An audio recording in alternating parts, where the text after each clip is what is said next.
네, 수요일 오후장 지나가고 있습니다. 오전장에서는 어떤 종목들이 가장 많은 매수세를 받았을까요? 하나씩 풀어보도록 하겠습니다. 이태호 파트너와 함께합니다. 어서 오세요. 네, 안녕하세요.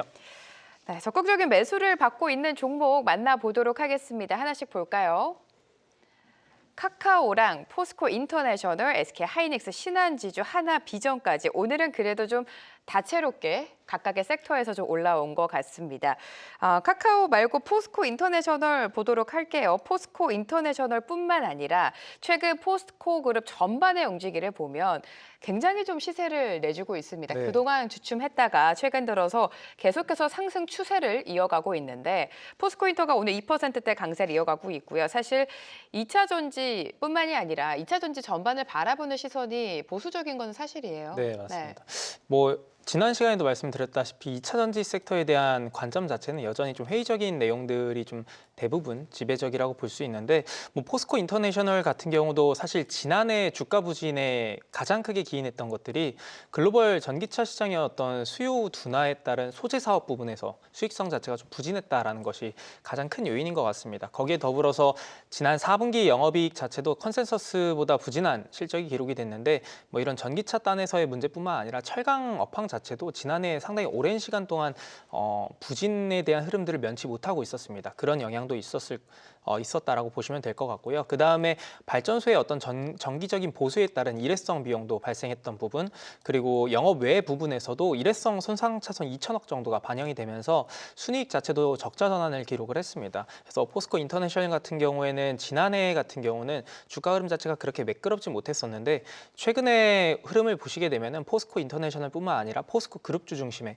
어떤 매수세가 강하게 유입되고 있는 환경들이 있는 것 같습니다. 그래서 과연 여기서 이제 추가적인 연속성이 있을까에 대한 의구심이라든지 궁금하신 부분들이 좀 있으실 것 같은데 또 올해 이제 실적에 대한 부분들이라든지 어떤 모멘텀들을 고려해 보면은 포스코 인터내셔널 같은 경우는 추가적인 업사이드 요인이 더 있지 않을까.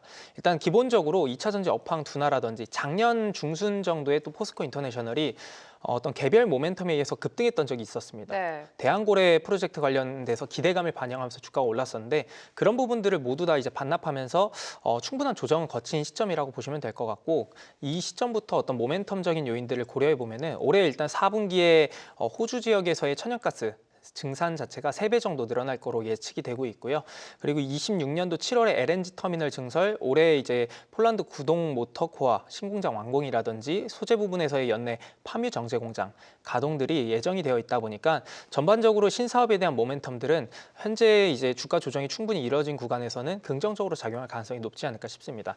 무엇보다 이제 어떤 메이저 수급들의 움직임들에 있어서는 기업의 어떤 주주 재고 가치를 좀 긍정적으로 계획하는 그런 부분들을 주목을 많이 할 텐데 네. 올해부터 내년 그리고 27년까지 주주환원율 50% 달성과 중간 배당 도입 이런 부분들을 발표한 부분들이 있습니다. 이런 것들을 감안해 본다라고 하면은 전반적으로 수급에 대한 흐름이라든지 올해 어떤 연속성 있는 모멘텀적인 요인들 충분히 긍정적으로 바라보셔도 되지 않을까 싶습니다. 네, 포스코 그룹주 전반적으로 좀 긍정적으로 평가해 주신 것 같습니다. 다음 종목은요, SK 하이닉스가 좀 오랜만에 매수 상위에 올라와 있는데요. 오늘 하이닉스 상승 탄력을 좀 가져가나 싶었는데 상승분을 많이 반납한 상황입니다. 오후장 들어서 결국에 내일 발표될 엔비디아 실적에 네. 집중을 하고 있고 실적도 실적이지만 젠슨 황의 발언 어떤 영향을 미칠지 궁금해집니다. 하이닉스가 지금 최근 계속 좀 조정이 나오면서 20만 원 초반까지 좀 밀린 네. 상황이에요. 네. 일단 엔비디아 먼저 말씀해 네. 주셨으니까 개인적으로 엔비디아의 내일 이제 장 전에 실적 발표가 예정이 되어 있는데 우리나라 기준으로 장 전입니다. 근데 실적 발표에 있어서 이번 4분기 실적은 긍정적으로 발표가 될 가능성은 있는데 더 중요하게 좀 체크를 해봐야 될 거는 결국 가이던스에 대한 부분일 것 같습니다. 근데 최근에 미국에서 주요 기업들 대표적으로 최근에 발표됐었던 소비 기업 중에서 월마트 같은 경우도 가이던스 자체를 좀 보수적으로 제시를 했는데 사실 미국에서의 기업들의 분위기가 지금 그럴 수밖에 없을 것 같습니다. 트럼프 행정부의 어떤 관세 정책에 따른 여파를 어느 정도 반영하면서 보수적인 가이던스를 제시를 하고 있는 그런 흐름들이 있기 때문에 엔비디아의 실적 발표에 있어서도 일부 좀 보수적인 어떤 시각들이 발표될 가능성도 있다 네. 정도는 좀 예상을 하고 바라보시면 좋지 않을까 싶고요. 근데 이런 부분들은 어느 정도 시장에는 이미 알려져 있는 내용들과 그리고 학습에 대한 효과들이 좀 있기 때문에 관련된 내용들이 나온다 하더라도 주가에 미치는 영향 자체는 좀 제한적이지 않을까 싶습니다. 특히나 SK하이닉스 같은 경우는 최근에 이런 부분들에 의해서 이미 선제적으로 좀 주가 흐름들이 조정 흐름들을 가져갔는데 여전히 올해 이제 실적에 대한 흐름들을 좀 고려를 해본다라고 하면은 뭐 삼성전자 대비했을 때는 역시나 수익성 부분에서는 역시나 좋을 수밖에 없다라고 좀 보시면 될 것 같습니다. 특히나 메모리 공급사들의 어떤 그 실적에 있어서는 디램에 대한 부분이라든지 낸드에 대한 부분들이 물론 중국에서 재고 소진이 예상보다 빠르게 되면서 2분기부터는 신규 수요가 발생할 수 있다라는 그런 내용들도 들려오고는 있지만 아직까지는 어떤 그 평균 판매 단가가 그렇게 많이 올라오고 있는 상황은 아닙니다. 근데 SK하이닉스 같은 경우는 이런 디램 부분에서 HBM에 대한 어떤 수익성 자체가 기존 레거시 반도체의 수익성 악화를 많이 이제 회복을 해주고 있는 상황이기 때문에 올해 같은 경우도 이런 부분들에 있어서는 SK하이닉스 실적 긍정적이지 않을까 싶고요. 엔비디아의 뭐 내일 발표된 실적에 있어서 앞으로 로드맵 자체도 이제 발표가 될 예정인데 최근에 제품 라이프 사이클 자체가 굉장히 짧아지고 있는 시점이다 보니까 네. 신제품 출시가 굉장히 빨라지고 있습니다. 그렇다면은 이미 선점 효과를 가지고 있는 SK하이닉스 같은 기업들이 신제품 출시 초기에 어떤 가격 프리미엄 효과도 좀 가져갈 수 있다는 부분도 긍정적으로 보시면 될 것 같고요. 마지막으로 최근에는 그 ASIC 같은 이런 주문형 반도체 수요가 늘어나고 있는데 뭐 챗봇이라든지 실시간 번역, 영상 처리와 같은 이런 이제 서비스들이 굉장히 많이 높아지고 있는 상황이다 보니까 추론 결과에 대한 제공의 경쟁력들이 서비스 기업들이 많이 올라오고 있는 상황입니다. 그러면서 고성능 제공 이런 서비스를 제공하기 위해서 추론용 칩에 HBM 탑재하는 움직임들이 작년 연말부터 나와주고 있었기 때문에 관련해서 본다라고 하면 올해 뭐 SK하이닉스의 실적에 있어서는 뭐 굉장히 긍정적이고 내년부터는 순현금 유입에 따른 어떤 투자 자체도 지속적으로 늘어날 수 있다는 전망들이 있기 때문에 SK하이닉스는 조정시마다 지속적으로 관심 갖는 거는 괜찮지 않을까라는 말씀 드리고 싶습니다. 네, SK하이닉스 최근에 살짝 주가가 주춤했었는데 오히려 기회로 삼아보면 좋겠다 하지만 내일 발표되는 엔비디아 실적은 좀 체크를 해보자라는 말씀까지 들어봤고요. 신한지주까지 보도록 하겠습니다. 신한지주 최근 주가 흐름이 사실 좋지는 못합니다. 네. 지금 적극적인 뭐 주주 환원 정책이 나오고 있음에도 불구하고 외국인이 좀 계속해서 팔고 있는 점이 좀 아쉬운 상황인데요. 지금 보니까 올해 들어서 외국인이 뭐 계속해서 매도를 하고 있습니다. 보유 비중이 60% 아래까지 내려올 정도로 아무래도 실적이 좀 아쉽다라고 판단하고 있는 것 같아요. 확실히 이제 최근에 뭐 기관 중심의 금융 투자 섹터에는 매수가 좀 들어와 주곤 있는데 그 중에서도 가장 매수가 많이 들어오고 있는 기업이 KB금융이거든요. 그렇죠. 근데 뭐 사실 우리나라에서 가장 대표적인 시중은행 지주라고 하면은 KB금융과 신한지주 정도를 볼 수가 있는데 물론 KB금융이 어떤 재무적인 흐름이라든지 뭐 이 기업이 가지고 있었던 어떤 주주환원에 대한 부분들이 좀 더 매력적이었기 때문에 매수 흐름들이 과거부터 꾸준히 좀 더 강하게 유입됐었던 환경은 맞습니다. 근데 이제 지금의 구간에서 보게 되면은 한 2024년 이전까지만 하더라도 이 두 기업 간의 어떤 밸류에이션 갭을 비교를 해보게 되면은 시가총액 차이가 최대 한 5조 정도 발생을 했었는데 최근에는 거의 10조 정도까지 굉장히 많이 벌어진 상황이거든요.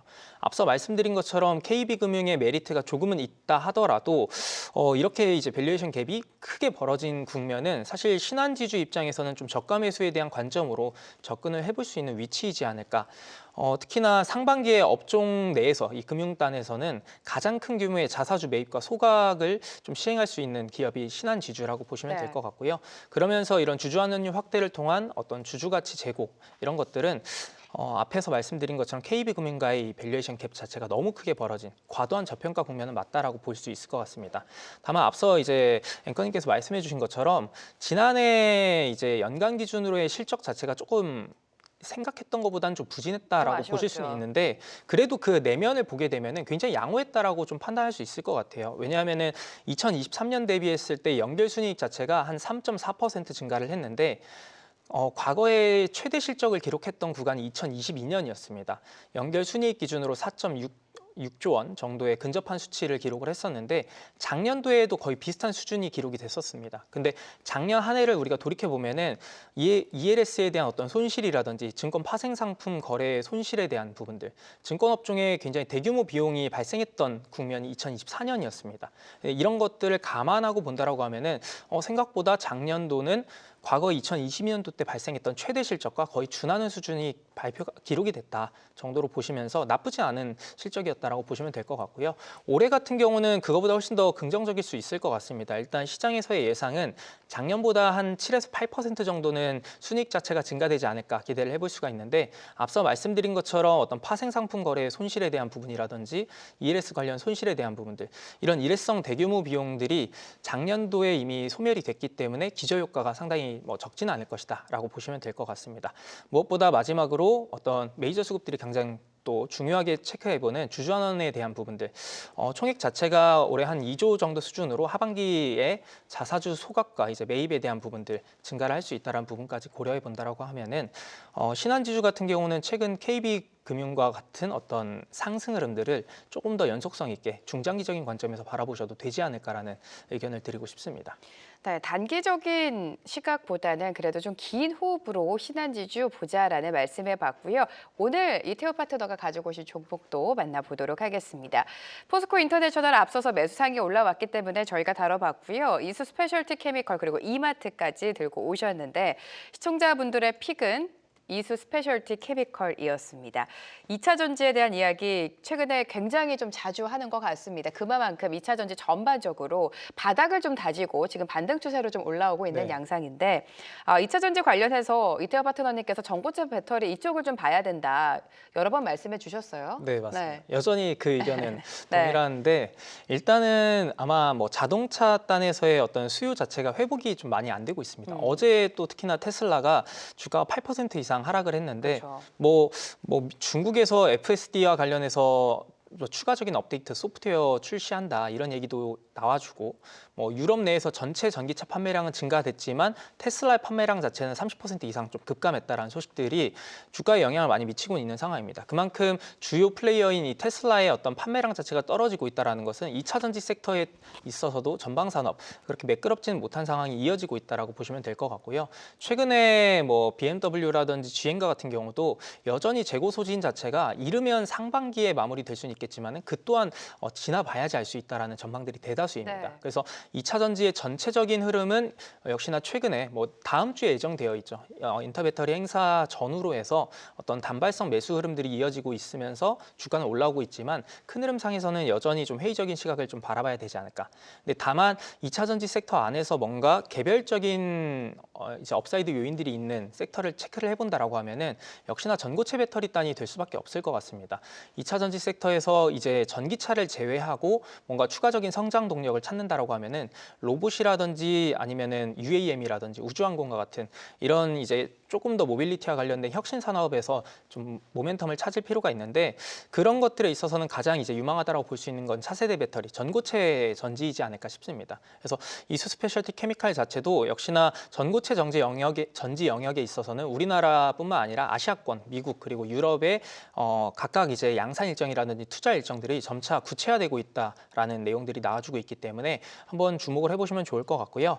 그리고 네. 이제 이 기업에서 전고체 전지에 대한 적용 기술 자체가 앞서 말씀드렸던 로봇이라든지 UAM이라든지 우주항공단에서의 어떤 적용 기술 자체를 좀 구체화하고 있다는 부분도 모멘텀으로 작용할 수 있지 않을까 싶습니다. 그리고 특히나 그 전고체 배터리에서도 황화물계 배터리가 있고 산화물계 배터리가 있는데 조금 더 메리트가 있는 것은 황화물계 쪽이라고 보시면 네. 될 것 같고요. 동사가 역시나 이제 황화물계 전고체 배터리 원재료인 황화리튬 기술이라든지 사업성 검증을 과거 2021년도부터 꾸준히 진행을 하고 있었습니다. 그런 것들을 감안해 본다라고 하면은 올해 작년부터 이미 어느 정도 성과에 대한 내용들은 나와졌지만 올해 이제 선행 연구에 대한 개발 단계가 좀 마무리 국면에 들어가고 본격적으로 고객사들의 이제 실질 양산에 대응하기 위한 증설은 2026년, 27년 계속해서 나와줄 수 있기 때문에 이수 스페셜티 케미칼을 한번 이 전고체 배터리 단에서 한번 주목을 해보셔도 좋지 않을까라는 말씀을 드리고 싶습니다. 최근에 흐름이 굉장히 좋습니다. 여전히 상승 랠리를 좀 이어가고 있는데 앞으로 추가 상승 룸이 더 있다라고 판단하신 만큼 주가 추이 살펴보시기 바랍니다. 오늘 이 시간 이태호 파트너와 함께했습니다. 고맙습니다. 계속해서 다양한 경제 이슈를 알고 싶다면 구독과 좋아요, 알림 설정 부탁드립니다. AI 캐스터 권미정이었습니다.